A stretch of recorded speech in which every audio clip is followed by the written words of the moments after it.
चोरट्याच्या मुसक्या आवळण्यात उद्यमबाग पोलिसांना मोठं यश। उद्यमबाग पोलिसांची मोठी कारवाई।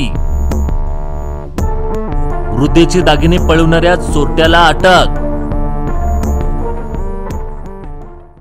चन्नम्मानगर येथे वृद्धेच्या डोळ्यात मिरची पूड फेकून दागिने पळवणाऱ्या चोरट्याला जेरबंद करण्यात उद्यमबाग पोलिसांना यश आलं असून स्वागत रघुनाथ ढापळे राहणार शास्त्रीनगर दुसरा क्रॉस शहापूर असे त्याचे नाव असून त्याच्याकडून 3,50,000 रुपये किमतीचे 52 ग्रॅम वजनाचे सोन्याचे दागिने आणि 50,000 रुपये किमतीची मोटरसायकल जप्त करण्यात आली असून उद्यमबाग पोलीस स्थानकाच्या हद्दीत 27 जानेवारी 2025 रोजी चन्नम्मानगर सेकंड स्टेज येथे एका घरात एकाएकी असलेल्या वृद्धेच्या डोळ्यात मिरची पूड फेकून सोन्याचे दागिने दिवसा ढवळ्या पळवण्यात आले असून या घटनेमुळे बेळगावात मोठी खळबळ उडाली होती।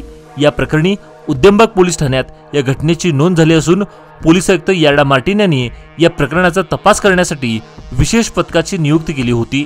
त्यामुळे गेल्या महिनाभरापासून तपास पथक या चोरट्याच्या मागावर होते।